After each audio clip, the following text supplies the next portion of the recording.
This podcast is sponsored by nobody.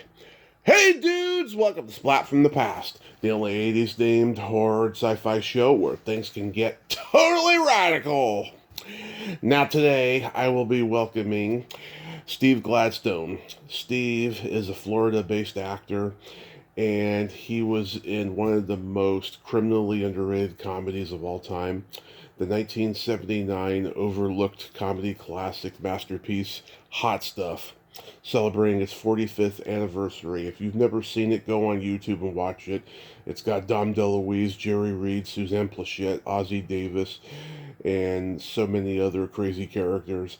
It's a very, very funny movie, and we're going to talk about that movie today. He was also in The Island, which is a very unique pirate adventure that's also pretty much a slasher movie. That everyone gets killed with a knife or something in that movie. It's really, really weird. He was also in this weird horror movie called Flesh Eating Mothers, which I tried to watch on YouTube and I just couldn't get through it. It was weird. And he was in the Sylvester Stallone movie, The Specialist, and he continues to be in like shorts every now and then and stuff. And he also has a blog called What the Blind Guy Sees, and he posts there regularly, I guess, and it's going to be a great conversation today. I can't wait. He's legally blind. I want to find out how that happened as well, and we're going to talk about that. Lo and behold, the name of his blog, and I cannot wait. Hot August summer is just winding down. The whole summer is winding down, but it's been a fantastic summer as far as podcasting goes. Personally, it could have been better, but oh well, it's the luck of the draw sometimes. So yeah, here is my interview with Steve Gladstone.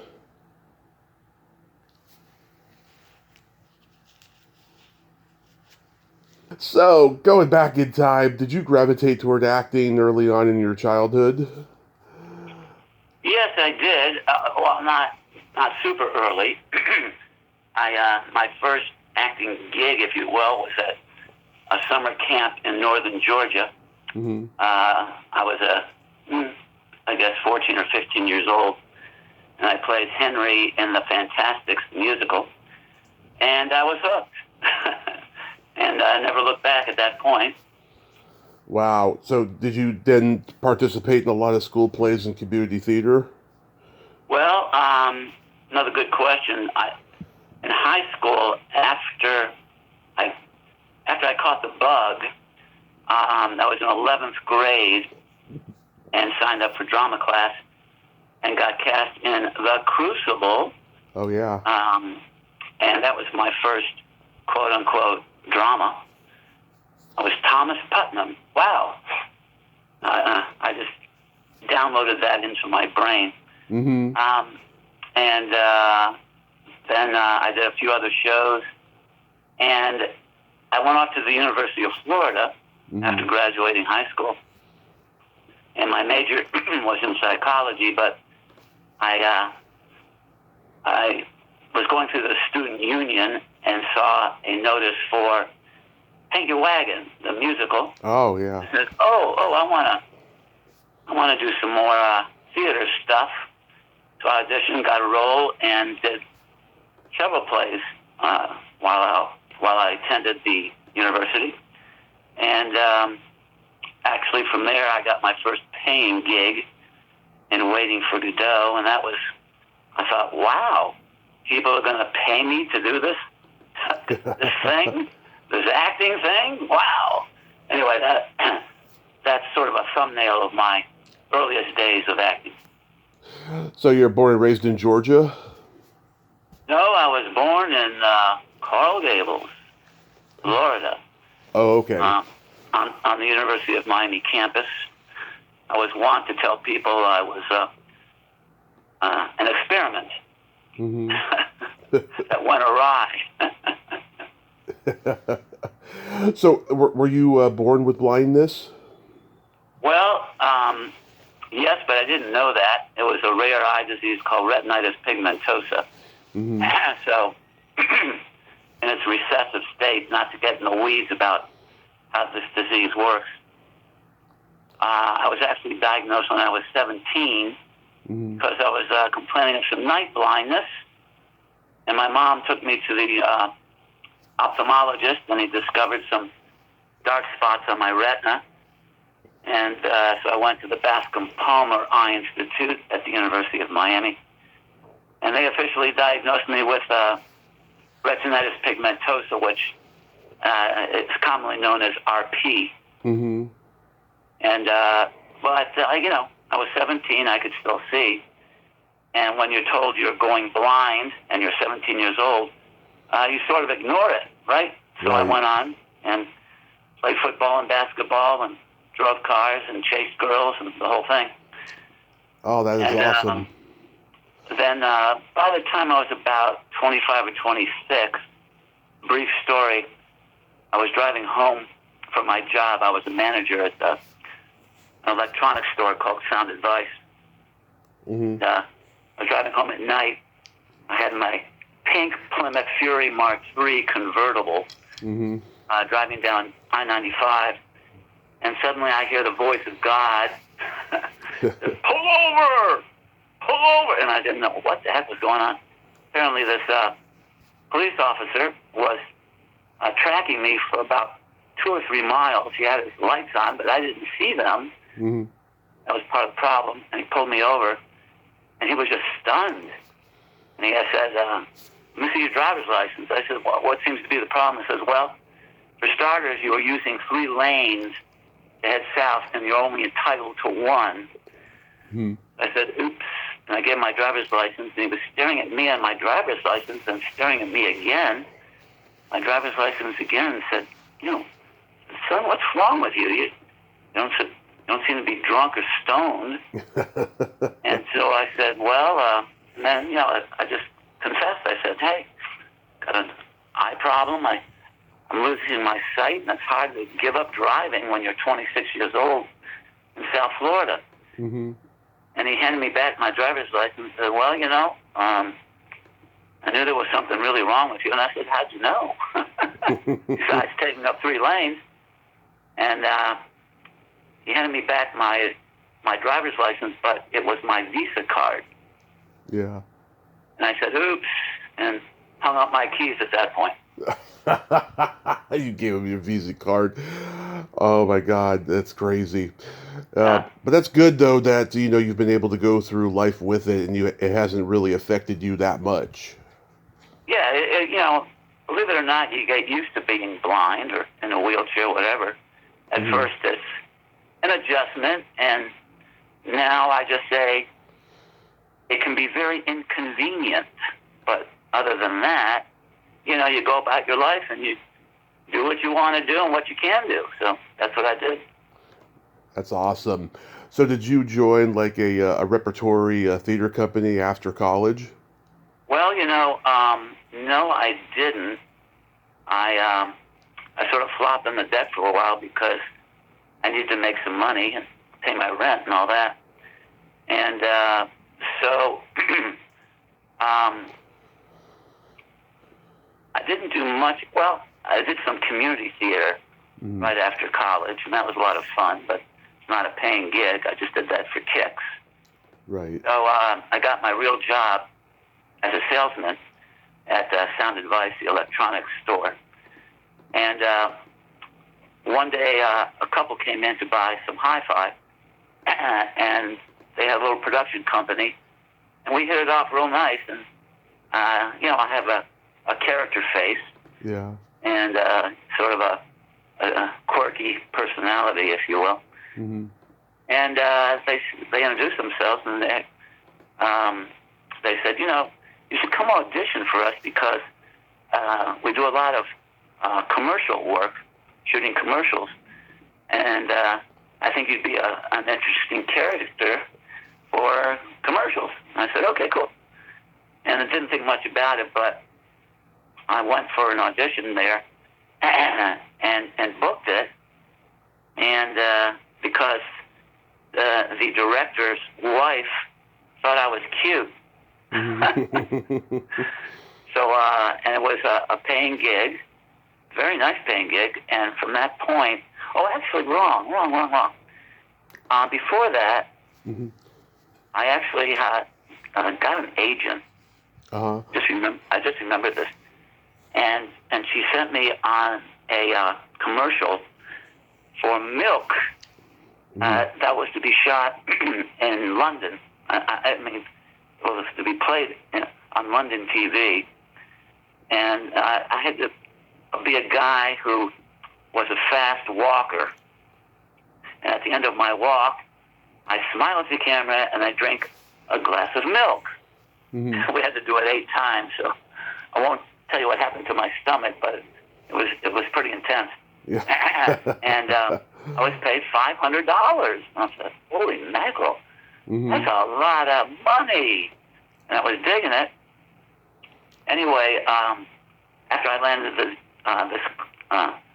union commercial, I was not union at the time. I decided I like this, and someone said, you ought to join the union, which I did.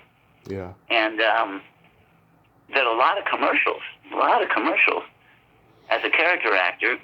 And by the way, about 3 or 4. No, I'm sorry. I'm getting some of my facts confused, but yeah, I from that milk commercial, about a year later, I guess it was, and I found out that commercial had been playing over and over and over again. Yeah. Throughout England, and I was not collecting any residuals, which is a big deal in SAG-AFTRA, of course. When you join the Actors Union, you a big part of being part of the union is collecting residuals.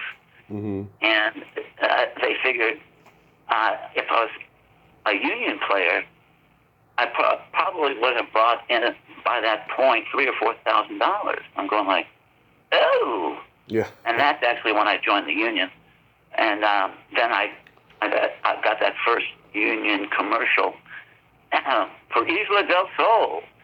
It was a new condominium community in St. Petersburg, and they flew me over and put me up and had a great time, and it was a very funny commercial. Mm-hmm. And then from that point on, I couldn't do theater and hold down a full-time job, so I literally left the stage for about 20 years or so. Uh-huh. During that time, I could still step away for a day to do a day gig, doing commercials and then doing bit parts like I did, and hey, what a transition, hot stuff. Yeah, so tell me how that came about. Yeah. So for 20 years, my acting was focused on being in front of the camera. Mm-hmm. Yeah, so I must have been at least 7 when I started seeing hot stuff on HBO. When I was a kid, it was always on, and I still think to this day it's the funniest and most criminally underrated comedy of all time. Was that just a standard audition for you? Did you go in and audition for Dom DeLuise? Yeah. I went in, I auditioned for Dom, and he and I hit it off right away. He was very excited, but by this time, I was losing my sight, and I don't know if it was obvious, but we started talking about it and said, hey Steve, how do you do this if you're losing your sight? And I said, well, Dom, you and I work together. You tell me what you want me to do, and then you and I will figure out the blocking, and it should work just fine. He said, great. He said, because you have an Ichabod Crane kind of demeanor, stature, tall, skinny, character face, blah, blah, blah. And I want you to play this role. And I said, sure. Mm-hmm. So that's what happened with Dom. And so while we're on the set, he was a very friendly guy. And I had to carry this typewriter under a trench coat and walk up some steps. Right. And I could walk up steps, no problem. I could if I twisted my head properly and catch the railing or the steps, it was no problem. But what he did is took me to my starting point, and then we counted the steps together. As I recall, it was 14 steps. Wow. I remember the strangest stuff. And so we walked it a couple of times, and then it was roll camera. So I walked, in my head I was counting 14 steps. Hit the first step, it was up, 4 or 5 steps, and that was the first scene. It was just me carrying this, what we later find out to be a typewriter underneath my trench coat, which I'm trying to pawn at the pawn shop. Right. So, and then, my other scene, well, I only really had one other scene other than the opening shot. And, I'm sorry. And at the end, of course. Yeah, the end. Because I sort of bookmark the beginning and the end with my little scenes. So, each time he would tell me what he wanted me to do, and we'd walk it, and then we'd shoot it, and it was great. But I must tell you, Yeah. I have to laugh because my training was in live theater, and maybe you know, maybe you don't.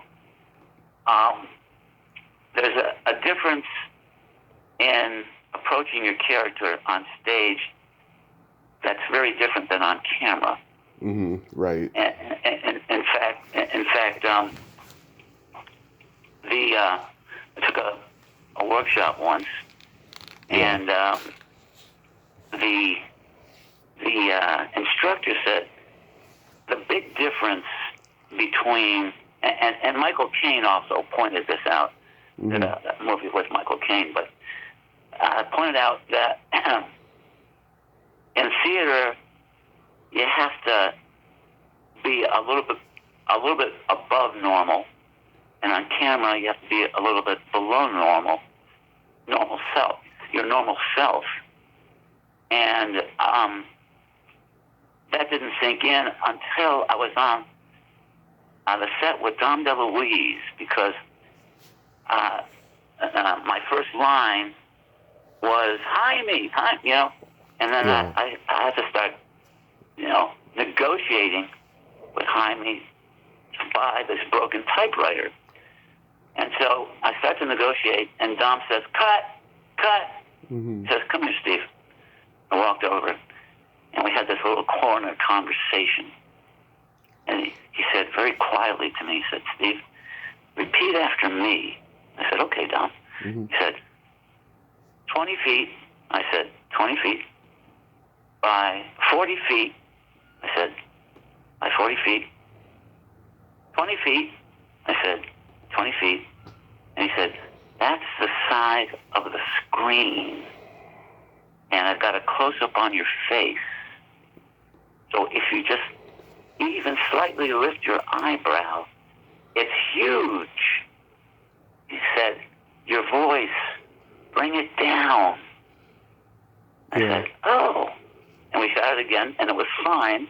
And that was a great lesson, because when you're on camera, on set, unless you're outside yelling at somebody, you have to make it small.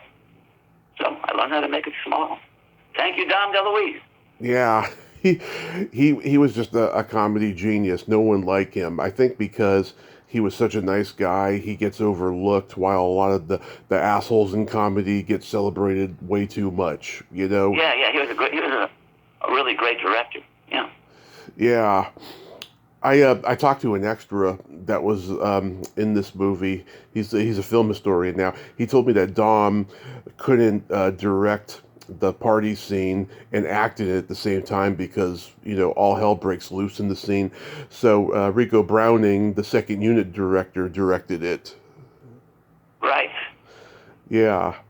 Yeah. I got to meet Rico in person and interview him. He was a great guy. Do you remember anything about him? No, I don't. But I do remember the name. Yeah, he was the underwater creature from the Black Lagoon, and he created Flipper and Gentle Ben, and Okay. strangely enough, the kid from the Flipper series, Luke Halpin, plays one of the young robbers in the movie. When you see the two white guys and one black guy robbing the place, yeah, he's one of the white kids. Okay. Wow. Cool. Yeah. So Sidney Lassick played Jaime. He was just coming off of One Flew Over the Cuckoo's Nest and Carrie. Yes, he was terrific. Yeah, what was he like? Just was he a funny guy or was he serious? He was funny. He was low key. Mm-hmm. Very what I would call a generous actor because he didn't compete with you as many actors will want to do. He joined you on the set, and he was so easy to work with. You know, we maybe took 2 takes on our scene, and that was it. Yeah. And just a lovely man off the set. He was quiet and just very, very. I found him very interesting as a person. Of course, as an actor, well accomplished, and you know, I was sort of in awe because I was a young actor. I hadn't done much, and here I am on the set with Suzanne Pleshette, who was very beautiful. Yeah. I could still see enough to see her. and Ozzie Davis was terrific. And, you know, Jerry Reed was kind of a pain in the ass, but yeah, I've heard that about him. A lot of fun. In fact, I remember, you know, I'm a polite Jewish kid, right? Yeah. And during one of my scenes, we were about to break for lunch, and Dom says, "Hey, Steve, are you hungry?" And I said, "Yeah."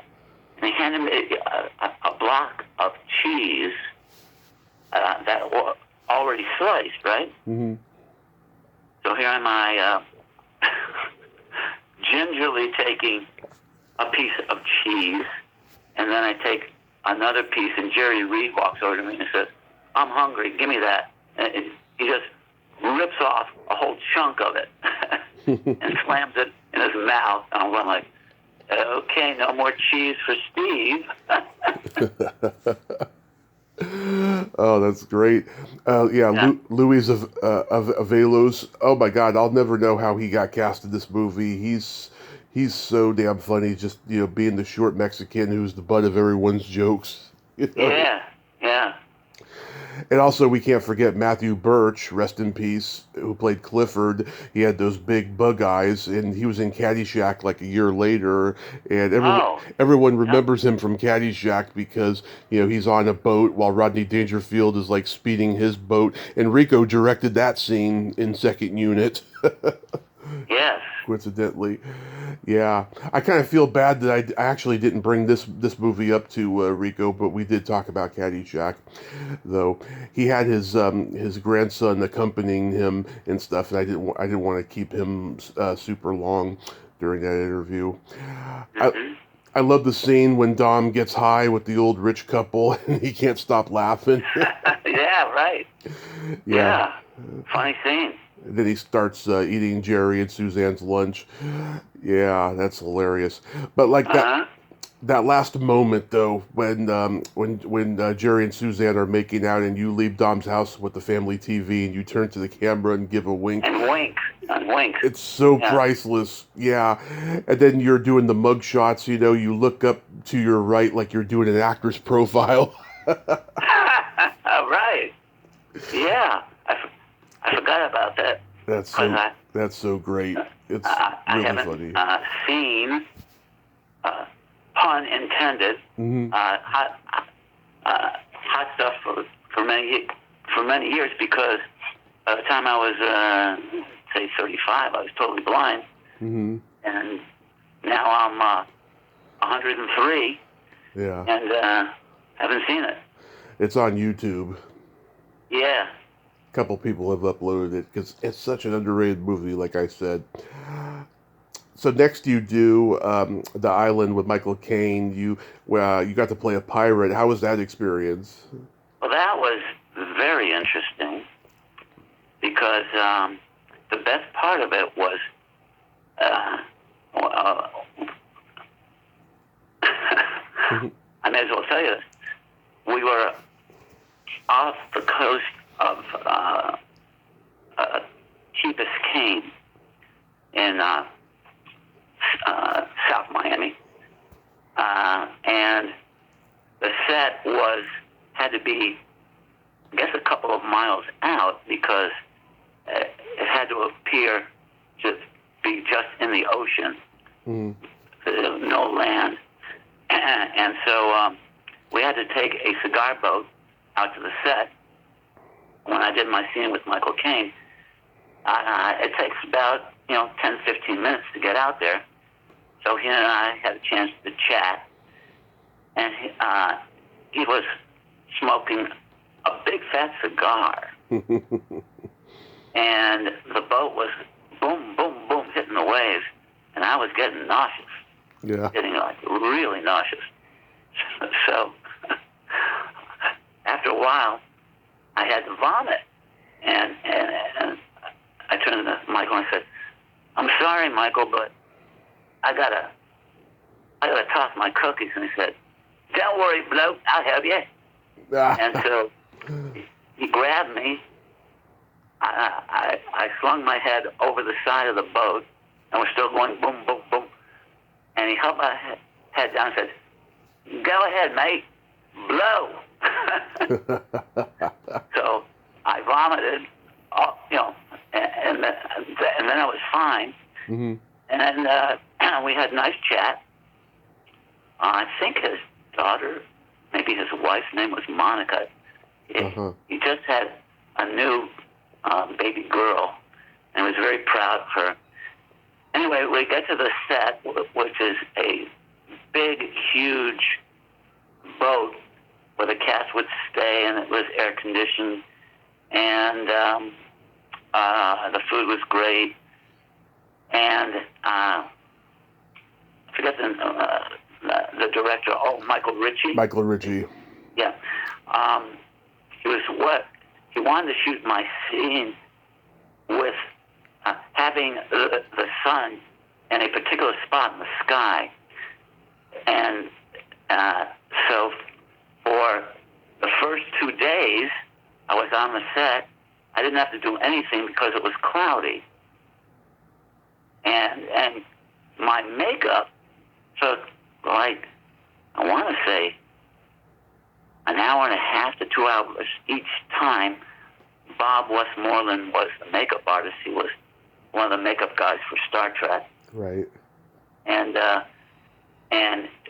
he was terrific, but I had to look pretty gnarly, and I didn't have much hair, so I had to put the hair on me, and it was braided. And he asked me if I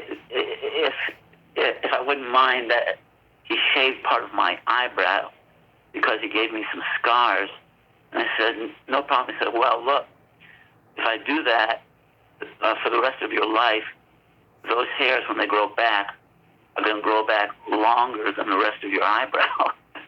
I didn't think much of it at the time, but it's true. I always have to clip, even today, I have to clip those extra long eyebrows. Anyway, so, and I had some prosthesis in my mouth. So I had to get in costume and makeup every day.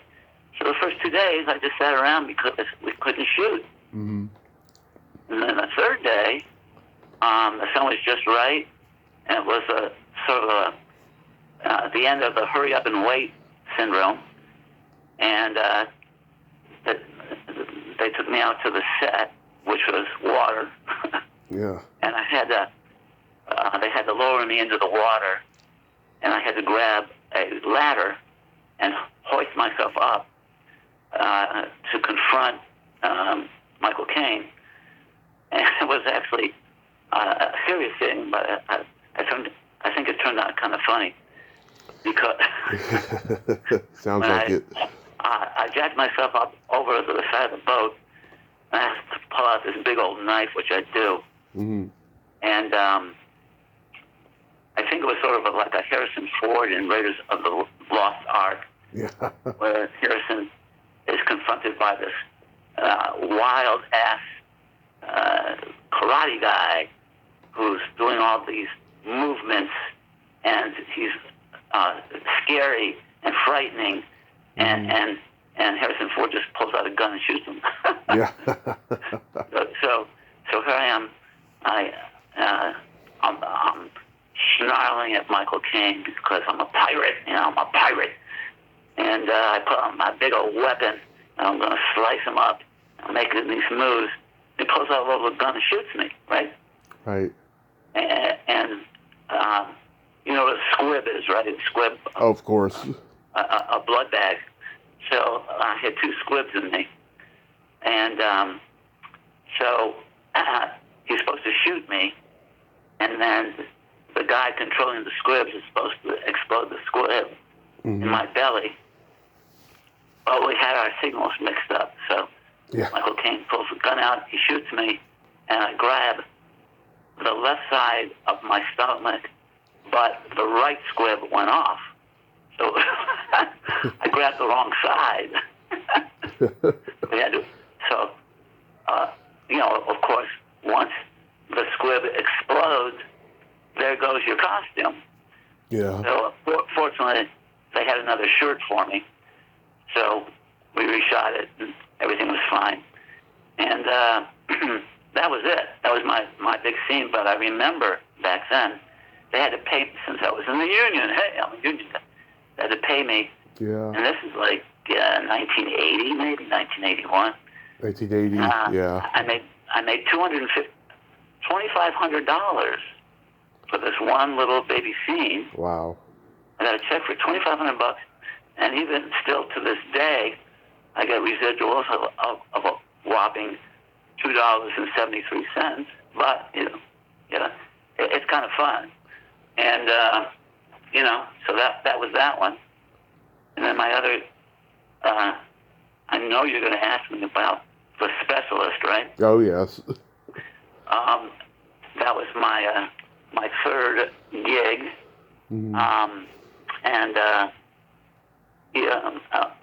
my scene was with James Woods. Yeah. So I didn't really meet Stallone, I don't think, nor Sharon Stone. But after the movie was released, I marketed myself as The Specialist, Stallone, Stone, and Gladstone. And it was very dramatic, of course. I'm a bit of a knucklehead, as you can tell. So, but what was interesting about that, by this point I was totally blind, and I had a guide dog. But I was still booking gigs because, some directors had the ability to look past my blindness where others didn't, and found me interesting. So I actually, guess I did meet Stallone. He was in the casting room. So I come in with my guide dog to audition. And it was a simple scene. I'm sitting down anyway, so no big deal.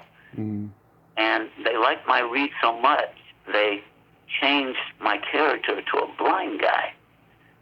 And they included my guide dog. Even though in the final cut, I'm not sure, but you can't really see my guide dog Recon sitting next to me while I'm doing my scene with James Woods. But there's also a later scene where I'm leaving the bunker with my guide dog, so I think that printed. But that's the beauty of getting, look, as an actor, and certainly later on as a blind actor, but all actors, just just want the opportunity to audition. Right. It's not so much getting the role. Just give me a shot at the audition. And that has been my ethos ever since I went totally blind, both in theater and on camera. Is, I'm not worried about landing the role. Of course, I'd like it. But audition me. Mm-hmm. And if my face or my read interests you, we'll figure it out. Right. And so, once I left my retail day job, I was totally blind by then. And I'm thinking, well, what am I going to do now? And I had an opportunity to go back to my first love, which was theater, and say, well, there's only one way to find out as a blind guy is to audition. Right. And if I get the role, great. If not, okay, no big deal. I'll continue to audition. And if nobody hires me, then I'll stop. No, okay, I'll do something else. But fortunately, I kept booking theater gigs, and my last theater gig was in 2022 in Cleveland, Ohio, the Cleveland Playhouse, in Antigone. And I actually I have to laugh because I would say 98% of all the roles I've ever gotten were sighted characters, and I had to pretend to be sighted, which is not a problem. Yeah. But in Antigone, I got the chance to play an authentic blind guy, Tiresias, blind soothsayer. And this director wanted, hopefully, an authentic blind actor. And my L.A. agent got me the gig. And so that was great. That's awesome, yeah. How was guest starring on Miami Vice? Oh, hey, you know my CV, don't you? Yep. That was great. Philip Michael Thomas was cool. And, oh, maybe I shouldn't tell you this. But when I was hired, I was in my honey wagon. You know what a honey wagon is, right? Oh, yeah. It's like a trailer. Yeah, right. Because I was on the set that day, and I had my own little room, and my wife at the time was with me. And, there's a lot of hurry up and wait when you're on the set. Right. The old rule is you sit around 80% of the time and shoot 20% of the time. So I'm waiting around for a couple of hours, and my wife says to me, well, now you're a star, and I'll be one of your groupies, right? So we could, you have to engage your imagination now. Yeah. A little sexual play, and suddenly there's a knock at the door. The door swings open. Is the AD saying, we are ready for you, Steve. Oh, pardon me. And he closes the door. Oh, wow. You guys got caught. So anyway, I cleaned up real quick, and I opened the door and said, I'm ready. And he said, okay, I'm right here. Let's go. So anyway, that was fine. I love being on the set because people treat you very, very well.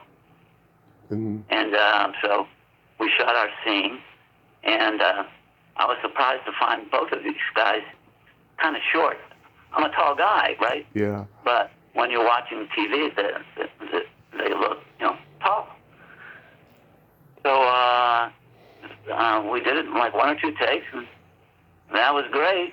And I'm thankful for the role. Yeah. I tried to watch Flesh Eating Mothers on YouTube the other night, but I fell asleep. It was a strange movie. Yeah.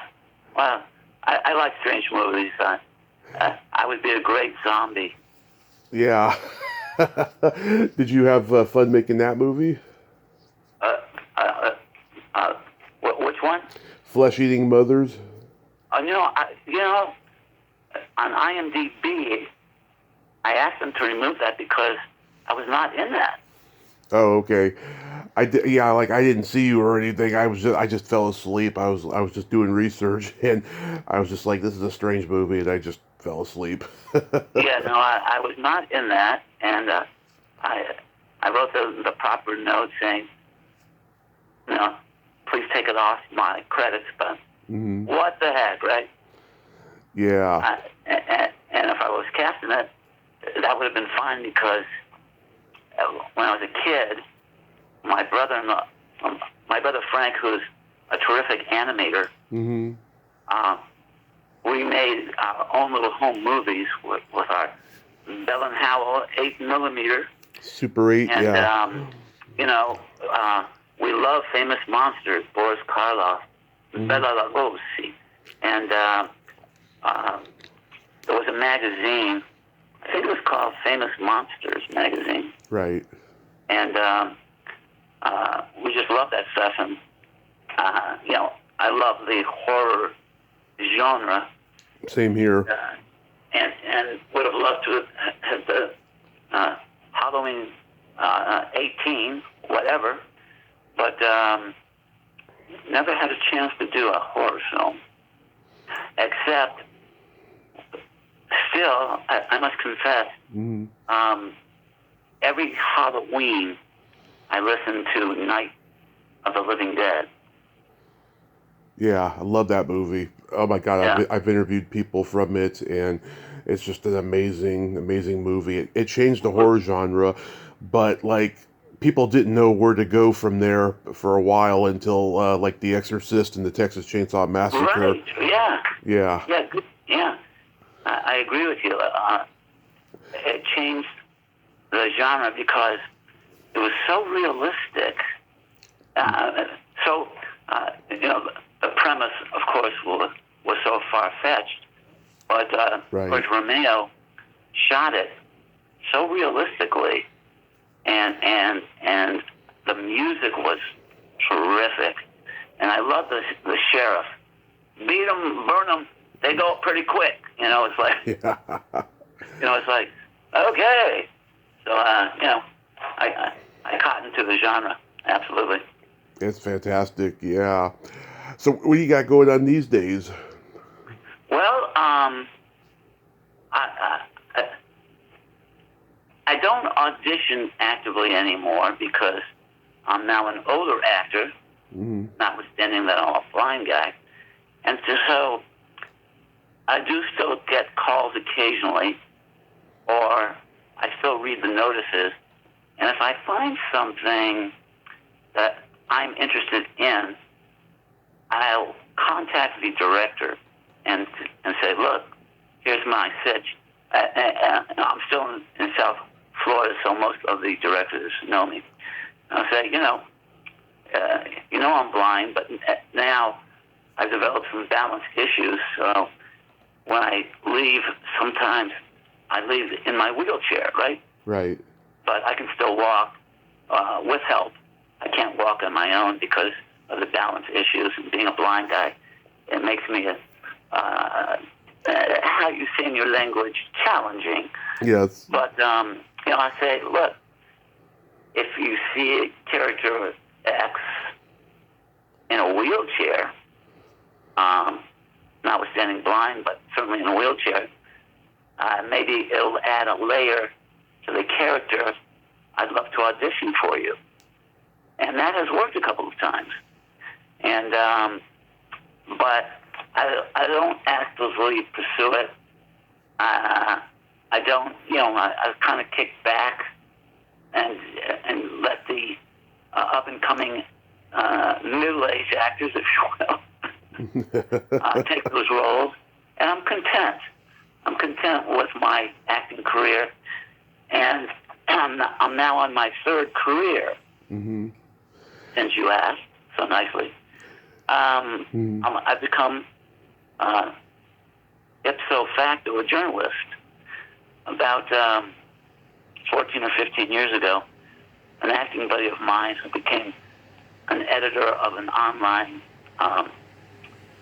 magazine said, "Steve, I need somebody to critique classical and jazz. Mm-hmm. Can you do it?" And I said, "Well, Roger, I've never written critique." And he said, "Well, you're smart." I said, "I got you fooled." Yeah. And I've seen some of the things you've written. I was also at the time the Screen Actors Guild local president in Miami. Right. And that's how we knew each other. He said, "Try it. The Cleveland Orchestra in town. Attend the concert, write something, and then try an opera," which I did, "and write something and see how you like it." And I went. It's hard work. I crafted my critique, sent to him. He liked it. And for 8 years, I was their music critic. Nice. And it was very fast-paced, but I was, without realizing it, I was honing my writing chops, and then I migrated to Substack. I don't know if you're... Oh, yeah. I know Substack. So I've been on Substack now for about 2.5 years. My mantle is what the blind guy sees. Mm-hmm. And,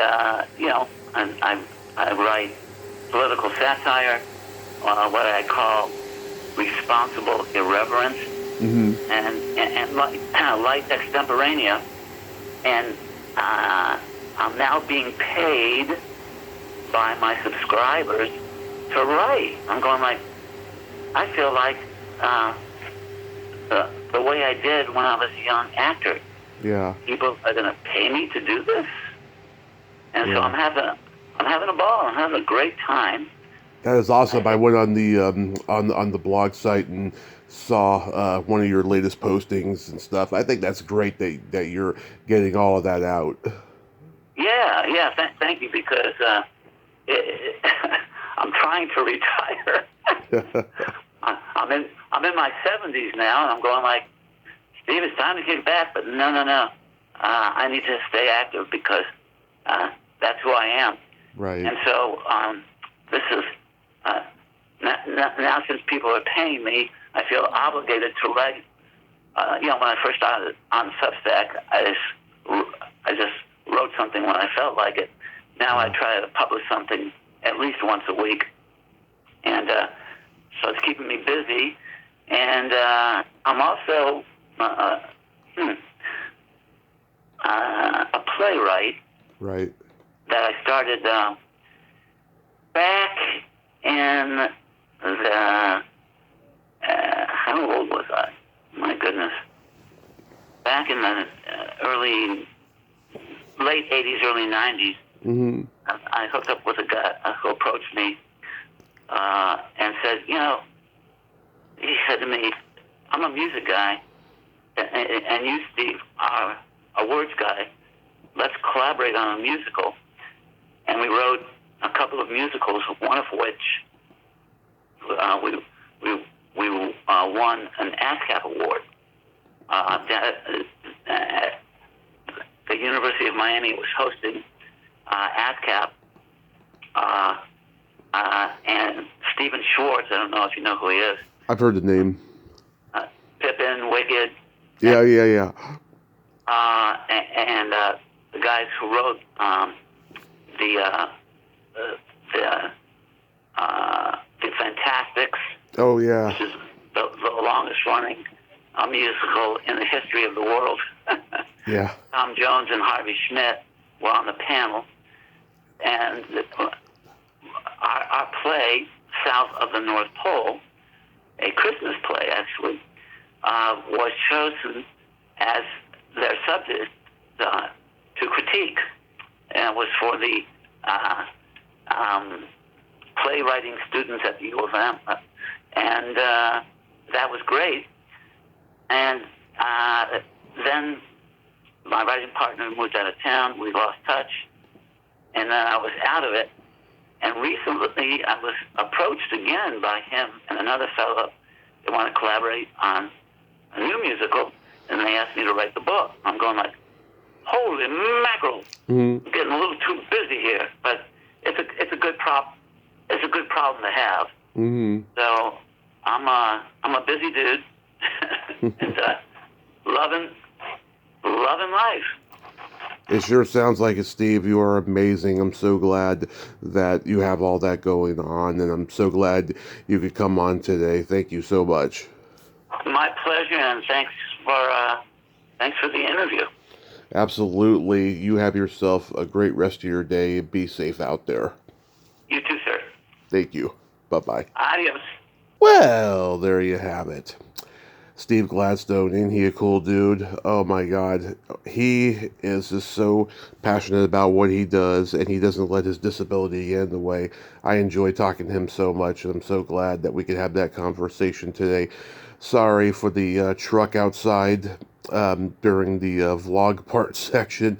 I hope you could still hear it, because it was very hard for me to hear it for that minute and a half or so that it was going on. Well, until next time, this is Tommy Throwback Kovac saying there's no shame in living in the past, because the present sucks. Later, dudes.